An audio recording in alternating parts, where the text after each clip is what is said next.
नमस्कार दोस्तों, आज है 8 अक्टूबर दिन बुधवार। आइए देखते हैं आज की ताज़ा खबरों को। इससे पहले आप कमेंट करके जरूर बताइएगा कि आप वीडियो कहां से देख रहे हैं और चैनल को सब्सक्राइब जरूर कीजिएगा इसी तरह से डेली ताज़ा खबरों के लिए। धनतेरस, दिवाली और सदियों के सीजन से पहले सोने में आग, बाजार में हलचल। धनतेरस और दिवाली जैसे प्रमुख त्योहारों के मद्देनजर सोने और चांदी की कीमत में अभूतपूर्व वृद्धि देखी जा रही है। 6 अक्टूबर 2025 को दिल्ली में 24 कैरेट सोने की कीमत 1,30,300 प्रति 10 ग्राम तक पहुँच गई है, जो कि लगभग 9700 की बढ़ोतरी है। इस साल की शुरुआत से अब तक सोने की कीमतों में लगभग 51,350 रुपये की वृद्धि हुई है, जो कि करीब 65% अधिक है। चांदी की कीमत भी 1,57,400 प्रति किलोग्राम तक पहुंच गई है। इस भारी मूल्य वृद्धि के कारण आम उपभोक्ताओं के लिए शगुन के रूप में सोने चांदी की खरीदारी करना कठिन हो गया है। विशेषज्ञों का मानना है कि केंद्रीय बैंकों की बढ़ती खरीदारी के कारण सोने की कीमत में यह उछाल आया है।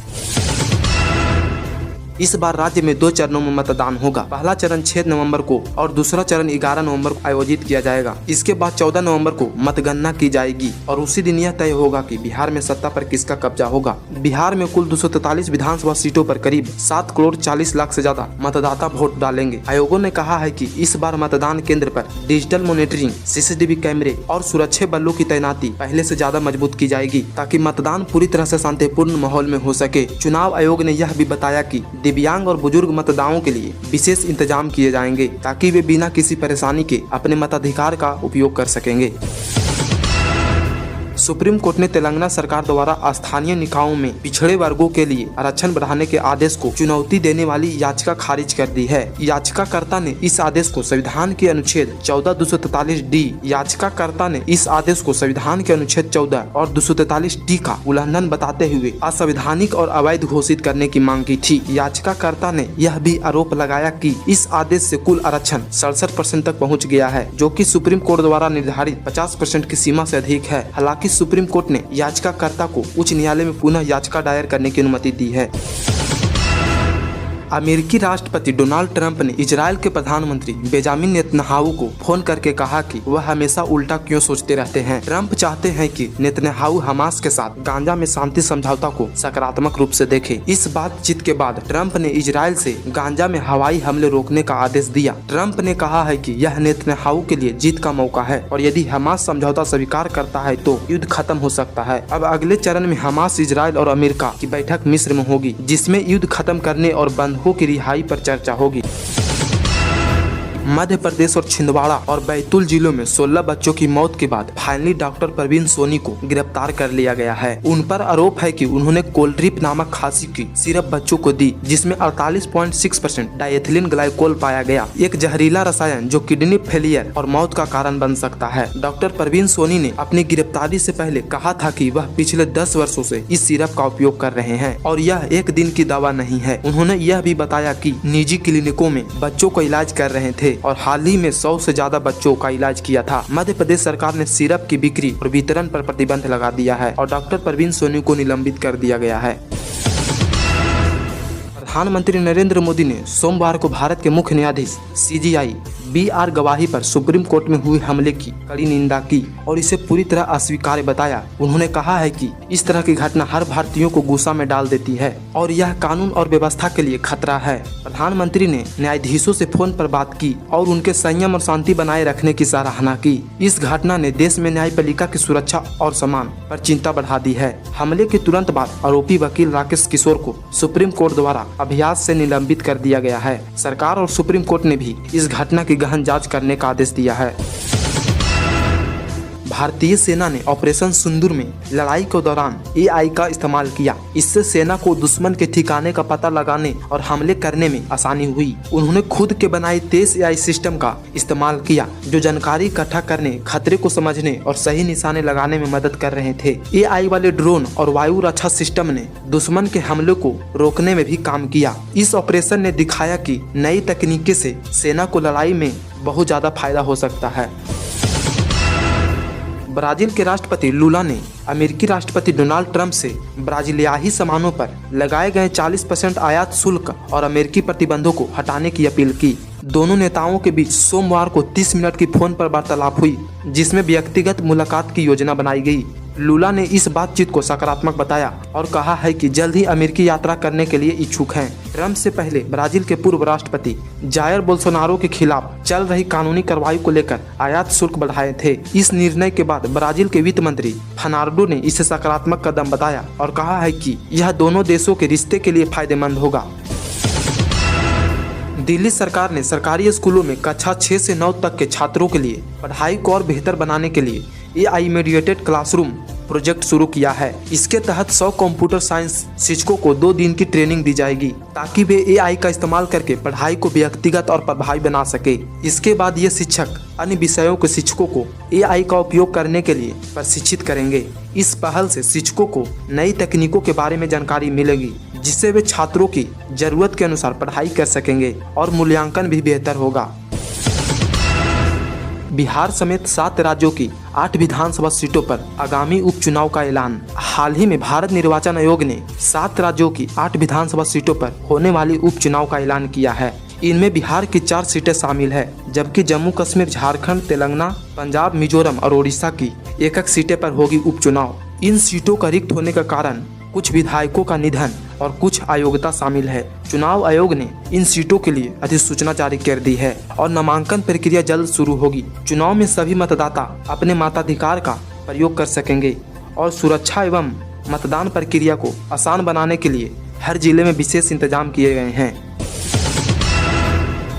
पहली बार किसी विदेशी T20 लीग में हिस्सा लेंगे भारतीय खिलाड़ी। 1 दिसंबर से होना है टूर्नामेंट। श्रीलंका की घरेलू T20 league Lanka premier league LPL का 6ठा संस्करण 1 दिसंबर 2025 से शुरू होगा। इस बार भारतीय क्रिकेटर्स पहली बार इस लीग में भाग लेंगे, जिससे टूर्नामेंट में और भी रोमांच जुड़ने की उम्मीद है। हालांकि BCCI ने अभी तक इस पर कोई आधिकारिक घोषणा नहीं की है। LPL 2025 में कुल 24 मैच होंगे, जिसमें 20 ग्रुप चरण और 4 नॉकआउट मुकाबले शामिल है। ये मैच कोलंबो, कैंडी और दाबुला के स्टेडियम में खेले जाएंगे। लीग चरण के बाद शीर्ष 4 टीमें प्ले ऑफ में प्रवेश करेगी, जिसमें क्वालिफायर और एलिमिनेटर मुकाबले होंगे।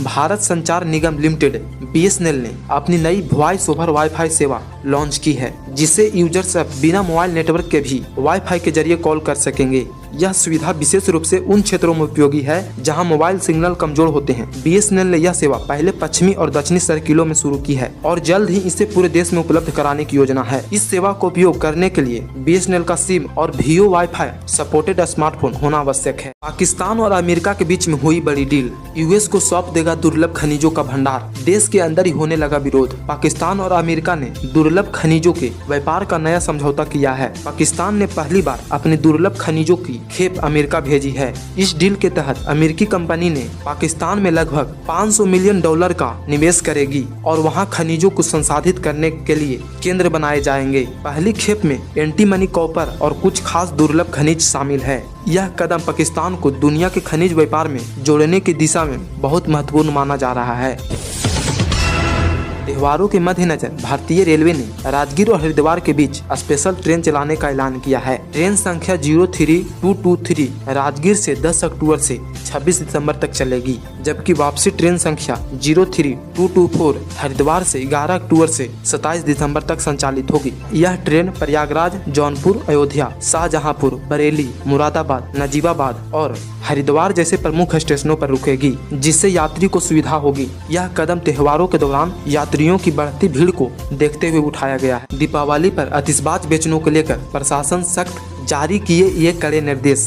बदायूं के प्रशासन ने दीपावली को ध्यान में रखते हुए आतिशबाजी की बिक्री और भंडारण पर कड़े नियम जारी किए हैं। जिला मजिस्ट्रेट ने अधिकारियों को निर्देश दिए हैं कि केवल उन जगहों पर आतिशबाजों की दुकान खोलें जो खुली घनी आबादी से दूर हो और अग्नि सुरक्षा मानकों पर खरे हो। बिना लाइसेंस के विक्रय पाए जाने पर कानूनी कार्रवाई की चेतावनी भी दी गई है। सब दुकानों का निरीक्षण करना अनिवार्य कर दिया गया है और 10 अक्टूबर तक संभावित स्थानों की सूची दी जानी चाहिए।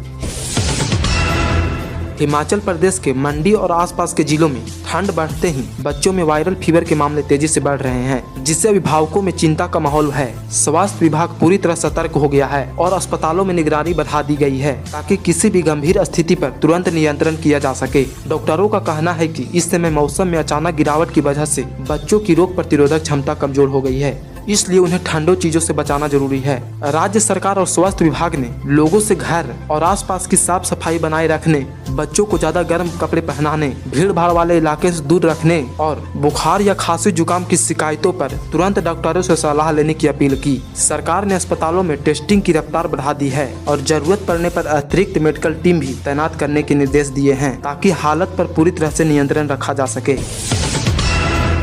एसएमएस हॉस्पिटल जयपुर में आईसीयू में शॉर्ट सर्किट से लगी आग, 8 मरीजों की मौत, परिजनों ने डॉक्टर पर लगाया भागने का आरोप। अस्पताल प्रशासन ने इन आरोपों को खारिज किया है और बताया है कि उन्होंने तुरंत रेस्क्यू ऑपरेशन शुरू किया था। मुख्यमंत्री ने इस घटना की स्वतंत्र जांचने के आदेश दिए हैं। सुप्रीम कोर्ट ने हाल ही में कहा है कि भारत उन विदेशियों के लिए अवैध रहने का स्वर्ग बन चुका है जो अपने वीजा अवधि से अधिक समय तक देश में ठहर जाते हैं। इस टिप्पणी के पीछे एक मामला था जिसमें एक इजरायली नागरिक ने अपने 2 नाबालिग बेटियों को रूस वापस भेजे जाने का आदेश रोका था। अदालत ने उनकी याचिका खारिज कर दी। न्यायाधीशों ने इस दौरान पूछताछ की वह भारत में कैसे अपना जीवन चला रहे हैं और कहा कि कई लोग बिना वजह बहुत लंबे समय तक रह जाते हैं।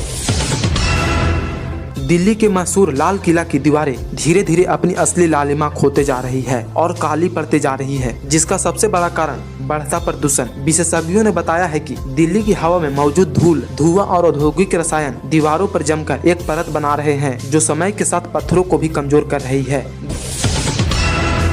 दिवाली पर ग्रीन पटाखों के लिए दिल्ली सरकार रेखा गुप्ता जाएगी सुप्रीम कोर्ट। दिल्ली सरकार ने सुप्रीम कोर्ट से अपील करने का फैसला किया है ताकि इस बार दिवाली पर ग्रीन कैंकर जलाने की अनुमति दी जा सके। सरकार का कहना है कि ये कैंकर पारंपरिक पटाखों की तुलना में पर्यावरण को कम नुकसान पहुंचाते हैं और हवा में जहरीले कण भी कम छोड़ते हैं। वहीं दिल्ली में पिछले कई सालों से प्रदूषण के कारण पटाखों पर पूरी तरह रोक लगा दी गई थी, लेकिन इस बार सरकार चाहती है कि लोगों की खुशियां और पर्यावरण के बीच एक संतुलन बनाया जाए। इस फैसले पर सुप्रीम कोर्ट जल्द ही सुनवाई कर सकता है, जिसके बाद तय होगा कि इस दिवाली राजधानी में ग्रीन कैंकर जलाने की इजाजत मिलेगी या नहीं। तो दोस्तों ये था आज का वीडियो। उम्मीद करता हूँ आपको ये वीडियो पसंद आया होगा। अगर आपको वीडियो पसंद आया है तो वीडियो को लाइक जरूर करना और कमेंट में बताना कि कौन सी खबर आपको सबसे ज्यादा पसंद आया।